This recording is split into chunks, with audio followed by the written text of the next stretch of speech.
Il se fait appeler l'avocat du milliard. La rue l'a surnommé le Saul Goodman du rap. Quel que soit le nom que vous utilisez, sachez qu'il est l'avocat qui permet à tous les rappeurs de sortir de prison. Qui est cet homme et qu'est-ce qui l'a poussé à s'engager dans cette voie? Rejoignez-moi pour découvrir l'homme, le mythe, la légende, Drew Findling. L'ascension de Drew Findling dans le hip-hop. Comme le dit le célèbre rappeur Waka Flocka Flame, si vous avez des problèmes, appelez Drew. C'est tout ce que je peux vous dire. Drew Findling s'est fait un nom dans le monde du hip-hop en tant qu'avocat des célébrités et thérapeute des mégastars du rap. Mais pour avoir une vue d'ensemble, il est important d'étudier son ascension vers la célébrité depuis le début. La formation de M. Findling a débuté en 1981 lorsqu'il a obtenu une licence en art de l'université d'Oglethorpe. 3 ans plus tard, il a obtenu un diplôme de Juris Doctor à la faculté de droit de l'université Emory. La même année, il est admis au barreau de Géorgie. Il a passé 3 ans de sa carrière en tant que défenseur public dans le comté de Fulton.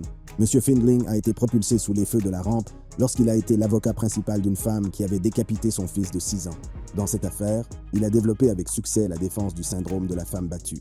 Il est devenu le premier avocat aux États-Unis à utiliser avec succès cette défense basée exclusivement sur la violence verbale, ce qui lui a valu le prix de la défense des indigents décerné par l'Association des avocats de la défense pénale de Géorgie, Georgia Association of Criminal Defense Lawyers.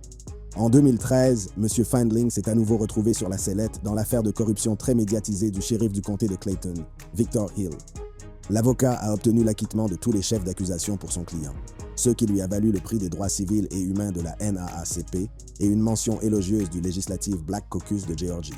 Les succès remportés par M. Findling devant les tribunaux au fil des ans lui ont valu la reconnaissance de diverses publications en Géorgie. Le magazine Georgia Trend l'a désigné comme l'une des élites juridiques de l'État, tandis que le magazine Atlanta l'a qualifié de super lawyer.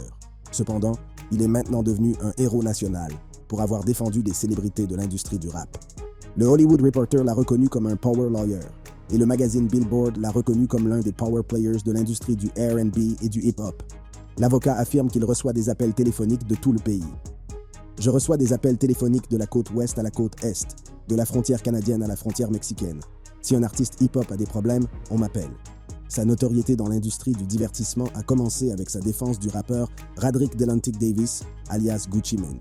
Drew Findling attribue son ascension dans l'industrie du divertissement à Gucci Mane. Il a en effet représenté avec succès le célèbre rappeur en 2013. Le mois de mars 2013 n'a définitivement pas été le meilleur de Gucci Mane. Le 22 du même mois, la police d'Atlanta a émis un mandat d'arrêt contre le rappeur. Selon les rapports, Gucci aurait agressé un soldat lors d'une apparition dans un club. Le soldat avait demandé à un agent de sécurité de la section VIP de Harlem Nights de prendre une photo avec Gucci. Alors que le soldat parlait à l'agent de sécurité, le rappeur s'est approché d'eux sans se faire remarquer et l'a frappé à la tête avec une bouteille de champagne. Le militaire a également affirmé que l'un des hommes de Gucci l'avait attaqué. Le soldat a subi une commotion cérébrale et de violents maux de tête à la suite de ce coup et a affirmé que le rappeur aurait pu le tuer. 2 jours plus tard, Gucci est à nouveau sous les feux de la rampe. Un homme affirme que Gucci l'a agressé au Club Onyx de Philadelphie 4 jours avant l'incident de Harlem Nights. L'homme affirme qu'après la performance du rappeur, il est allé serrer la main de Gucci pour le féliciter de son bon spectacle. C'est alors que Gucci l'a provoqué en lui donnant un coup de poing au visage, ce qui lui a causé un gonflement du visage et une dent cassée. La pression montait sur le rappeur, ce qui l'a amené à se rendre aux autorités pour répondre aux accusations de coups et blessures sur le soldat. Malheureusement, malgré ce geste, il s'est vu refuser la caution et a été enfermé. Il a comparu devant le tribunal une semaine plus tard et a été inculpé d'un chef d'accusation de voies de faits graves. Il semblait qu'il allait se voir refuser une nouvelle fois la liberté sous caution. Mais Drew Findling, l'avocat du rappeur, est venu à sa rescousse. Il a réussi à le faire libérer moyennant une caution de 75 000 $. Findling a fait valoir que l'histoire du soldat était suspecte, car il n'y avait pas d'autres témoins malgré l'incident survenu dans un club. Dans un communiqué de presse, M. Findling a défendu l'artiste en déclarant « Les preuves continuent de se limiter à la déclaration de la victime. De nos jours, si quelqu'un fait une déclaration épiquement préjudiciable ou commet un acte violent, cela se retrouve sur YouTube avant même que l'on puisse prononcer le mot YouTube. Mais rien n'est apparu dans la semaine qui a suivi l'incident. Les choses ont empiré quelques mois plus tard lorsque Gucci a été arrêté et inculpé de port d'armes dissimulées, de possession de marijuana et de troubles à l'ordre public. Il a été révélé que Gucci Mane ferait de la prison pour possession d'armes à feu par un criminel condamné, troubles de l'ordre public, port d'armes dissimulées et possession de marijuana. En outre, il a été inculpé par un tribunal fédéral de 2 chefs d'accusation pour possession d'une arme à feu par un criminel. Gucci risquait jusqu'à 20 ans de prison. Cependant, Findling est venu à sa rescousse. Contre toute attente, il a négocié un accord de plaidoyer pour son client, qui serait incarcéré pendant moins de 2 ans. Obtenir moins de 2 ans sur une possibilité de 20 ans n'est pas une mince affaire. En outre, Gucci a bénéficié d'une libération anticipée. Un fan réagissant à l'histoire sur l'Internet a commenté « Il a sorti Gucci, tu as mon respect », faisant référence à la nature difficile de l'affaire. Cependant, avant de passer aux autres rappeurs célèbres que Drew Findling a aidé à combattre le système, il est important de revenir sur le client qui l'a introduit sur la scène du rap et qui l'a amené à prendre Gucci comme client, Big Meech. Co-fondateur de la tristement célèbre Black Mafia Family, Big Meech a été arrêté au début des années 2000 pour trafic de drogue, blanchiment d'argent et même meurtre. En 2003, Big Meech a été arrêté pour le meurtre de 2 hommes à la sortie d'un club. L'un d'entre eux était l'ancien garde du corps de P. Diddy. Findling a représenté Big Meech pendant cette période, bien qu'il n'ait jamais été inculpé. Il l'a également représenté lorsqu'il a été traduit en justice pour trafic de drogue et blanchiment d'argent. Le livre The Rise and Fall of Big Meech and the Black Mafia Family décrit en détail les activités de la Black Mafia Family et Findling est célèbre pour avoir défendu son client en déclarant « Ce qui me frappe non seulement dans cet acte d'accusation, votre honneur, mais aussi dans le témoignage d'aujourd'hui, c'est que nous avons essentiellement entendu dire que Demetrius Flenory menait un style de vie flamboyant. Il n'y a aucune référence spécifique dans le témoignage à la participation de Demetrius Flenory à un acte singulier de distribution de cocaïne. C'est juste l'aura de Demetrius Flenory. C'est l'aura des maisons, l'aura des voitures, l'aura de l'argent, l'aura du rap. » Malgré le risque de fuite, Findling a obtenu que son client soit libéré moyennant une caution non garantie de $100 000, ce qui signifie qu'aucun bien, comme une maison, n'est offert en garantie en cas de fuite. Ce succès a incité Gucci Mane, membre de la Black Mafia Family, à engager Findling lorsqu'il a eu des démêlés avec la justice. Le reste appartient à l'histoire. Selon Findling, l'affaire Big Meech l'a rendu célèbre dans la rue, ce qui a permis à Gucci de devenir son client. Je n'en savais rien à l'époque, et comme les gens me l'ont dit au fil des ans, mon nom est devenu populaire dans la rue, et l'un des gars qui a suivi le chemin s'appelait Radrick Davis. Les affaires les plus médiatisées de Findling. Joaquin Malfur, alias Waka Flocka Flame, a entendu parler de Drew Findling par son ami Gucci Mane. Ayant représenté Gucci avec succès, Waka savait à qui s'adresser lorsqu'il avait des démêlés avec la justice. En 2014, il a été arrêté et trouvé porteur d'une arme de poing à l'aéroport international Hartsfield-Jackson d'Atlanta. L'arme de poing a été trouvée dans son bagage à main lors d'un contrôle de sécurité à l'aéroport. Il a été inculpé pour port d'armes dans un lieu non autorisé. Après son arrestation et pendant les 4 jours qu'a duré le procès, Waka Flocka a insisté sur le fait qu'il s'agissait d'une erreur. Selon le rappeur, il était pressé de se rendre à Dallas et avait accidentellement mis le sac à dos de sa fiancée à la place du sien. Il a affirmé qu'il ne connaissait pas l'arme de sa fiancée et que 30 balles se trouvaient encore à l'intérieur. Sa fiancée a pris sa défense en déclarant « Il pensait avoir tout enlevé du sac, mais il y avait encore mes écouteurs et mon arme. » Malheureusement, la Cour d'appel de Géorgie a rejeté sa tentative de rejeter les accusations de port d'armes. Selon M. Findling, personne ne pensait que Waka avait une chance devant un jury.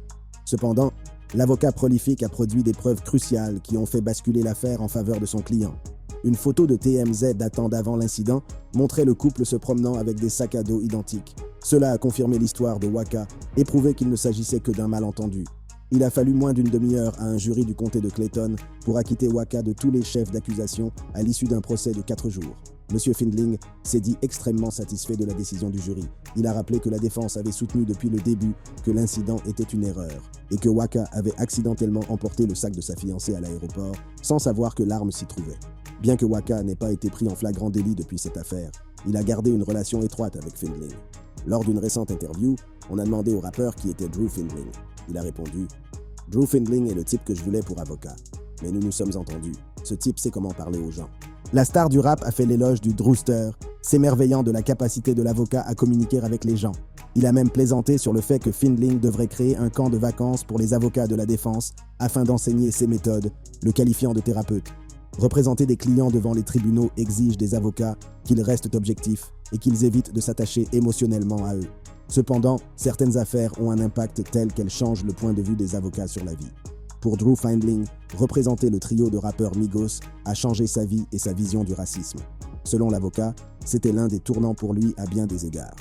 18 avril 2015, les Migos devaient se produire lors du concert de printemps de l'université Georgia Southern à Hanner Fieldhouse à Statesboro, en Géorgie. Alors que le groupe divertissait ses fans, les forces de l'ordre ont fouillé leur camionnette.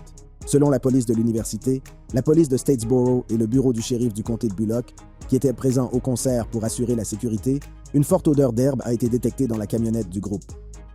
Après avoir fouillé les véhicules des rappeurs, ils ont trouvé de l'herbe et des armes. Le trio et son entourage ont été arrêtés et inculpés de violation de la loi sur les substances contrôlées de Géorgie, de possession d'une arme à feu lors de la commission d'un crime, de port d'armes dans certaines zones scolaires, de possession de moins d'une once de marijuana et de violation de la loi sur le terrorisme et la prévention des gangs de rue, Street Gang Terrorism and Prevention Act.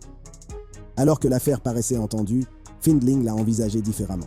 Une affaire qui permettrait à ses clients d'être libérés et qui changerait sa vision de l'Amérique.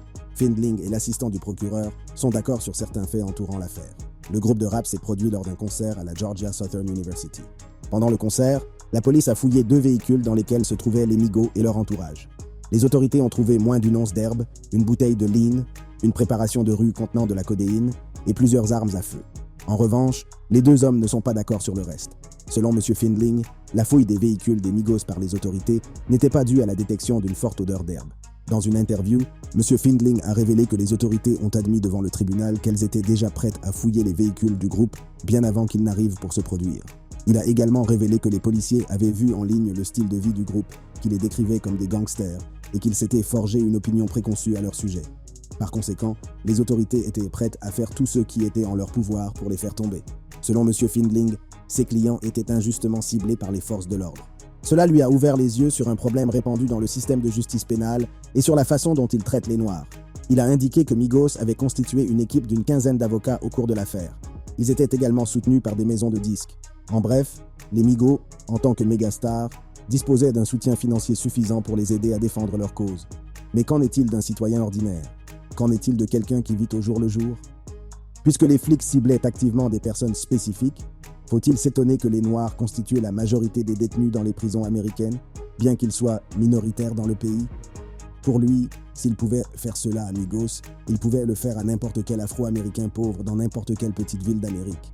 L'avocat a révélé que cette expérience avait changé sa vision du racisme, de l'incarcération de masse et du système de justice pénale en général. Étant donné qu'il était en position de pouvoir et d'influence, M. Findling s'est juré de lutter contre le système et de s'attaquer à ses problèmes. Sa lutte contre l'injustice raciale sera évidente quelques mois plus tard, lorsque Offset, membre du groupe Migos, sera arrêté pour s'être faufilé dans la circulation au volant de sa Porsche 911 Carrera 2014. Lors de l'interpellation, la police a fouillé la voiture d'Offset et a trouvé 3 armes de poing. Il a ensuite été placé en garde à vue pour changement de voie inapproprié, possession de marijuana et possession d'une arme par un criminel condamné. M. Findling a qualifié l'arrestation d'embarrassante et les charges retenues contre son client de totalement ridicules. Selon lui, Offset a été arrêté pour conduite en état d'ébriété. S'adressant à la presse, M. Findling a déclaré « Si vous lisez entre les lignes des informations dont nous disposons, il est évident qu'il s'agissait d'un jeune homme afro-américain conduisant une belle et brillante voiture de luxe et il s'approche de la voiture.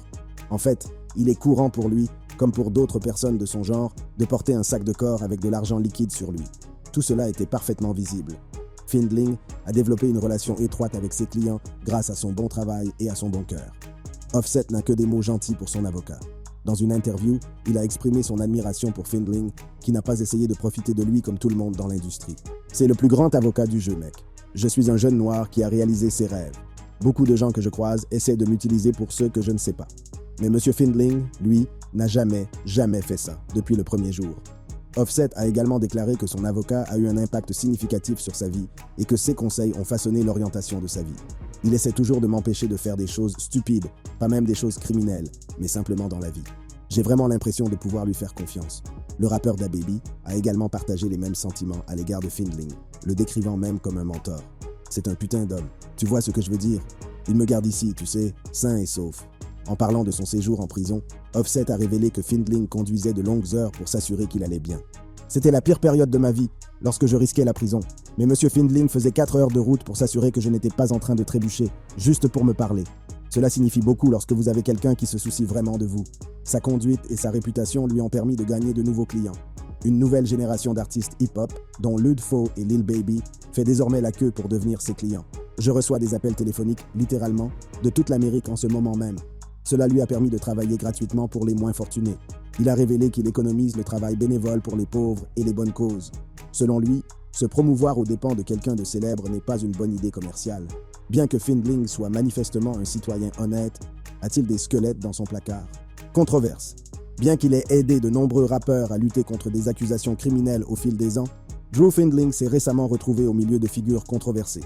Bien qu'il admette avoir été confronté à la controverse depuis l'âge de 25 ans, beaucoup pensent que celle-ci est plus importante que toutes celles auxquelles il a été confronté. Donald J. Trump. Il avait été écarté de l'élection présidentielle de 2016. Cependant, contre toute attente, il est sorti vainqueur, battant la favorite, Hillary Clinton. Beaucoup ont prédit que l'élection de 2020 serait serrée. Joe Biden l'a emporté. Cependant, Trump a prétendu que sa victoire avait été truquée. Désespéré, l'ancien président a appelé la secrétaire d'État de Géorgie. Nombreux sont ceux qui, du côté de Trump, affirment que ses propos ont été sortis de leur contexte. D'autres Américains, en revanche, estiment que ces propos constituent une ingérence dans les élections. Parmi eux, Fani Willis, procureure de Géorgie, a ouvertement admis qu'elle engagerait des poursuites pénales à l'encontre de l'ancien président. Cependant, elle a clarifié sa position sur la question et a souligné qu'elle ne serait pas partiale et qu'elle traiterait M. Trump conformément à la loi. Trump étant milliardaire, il ne pouvait être représenté que par les meilleurs. Et comme Waka l'a dit un jour, « Si vous avez des problèmes, appelez Drew. C'est tout ce que je peux vous dire. » Findling semblait impatient de se lancer dans sa nouvelle mission. Il aurait déclaré qu'il poursuivrait l'affaire de manière agressive. Toutefois, certains se sont demandé s'il était l'homme de la situation, étant donné qu'il s'est publiquement opposé à M. Trump sur diverses questions importantes par le passé. Trump, un républicain, est évidemment contre l'avortement. Toutefois, M. Drew a clairement indiqué qu'il soutenait le droit des femmes à choisir et qu'il défendrait gratuitement les femmes poursuivies en vertu de la loi anti-avortement de la Géorgie. Dans la fameuse affaire Colin Kaepernick, Trump et Drew se sont également trouvés en profond désaccord. Alors que beaucoup considèrent Kaepernick comme un patriote américain pour s'être agenouillé pendant l'hymne national afin de protester contre les brutalités policières et les injustices raciales, d'autres Américains considèrent qu'il a manqué de respect au drapeau. Selon M. Findling, Kaepernick était alors le plus grand patriote américain. Trump avait un point de vue tout à fait différent sur la question. Ce n'était pas la seule personnalité publique sur laquelle les deux n'étaient pas d'accord. LeBron James a également été un jour un point de discorde entre eux. En 2018, à la suite d'une interview de LeBron par Don Lemon de CNN, Trump a tweeté en insultant les deux hommes.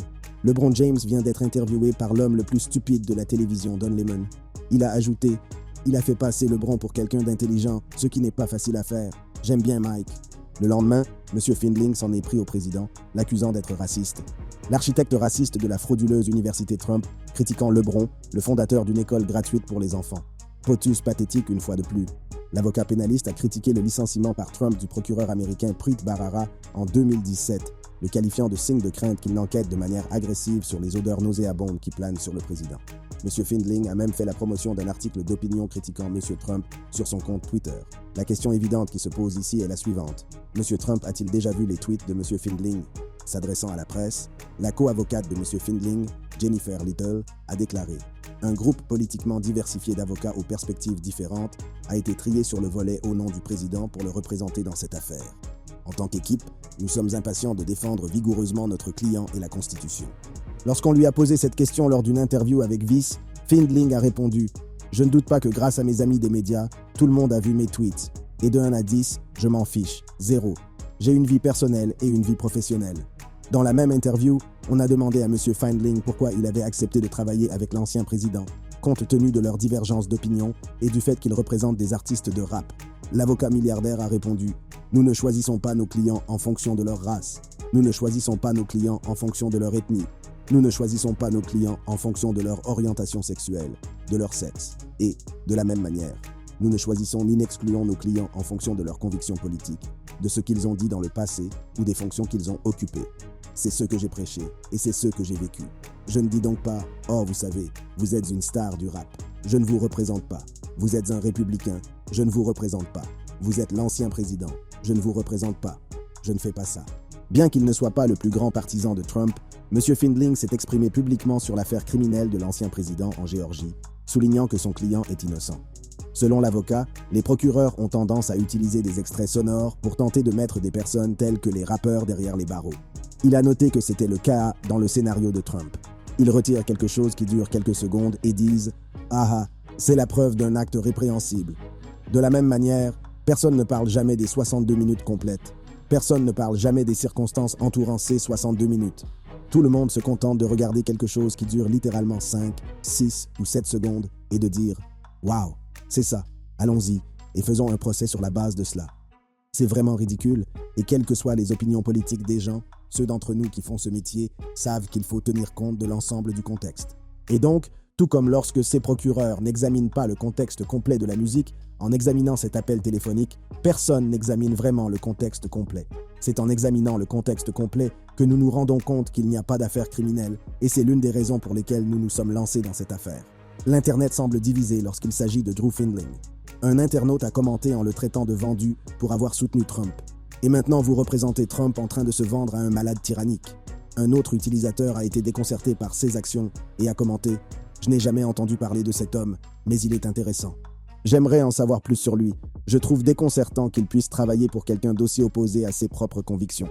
Je ne le ferai jamais. Cela semble être en contradiction avec sa propre éthique et sa propre morale. » Trump étant un personnage très polarisé, Findling sera certainement pris entre deux feux. Si vous avez aimé regarder cette vidéo, cliquez sur l'une des boîtes qui s'affichent sur votre écran pour regarder d'autres contenus similaires.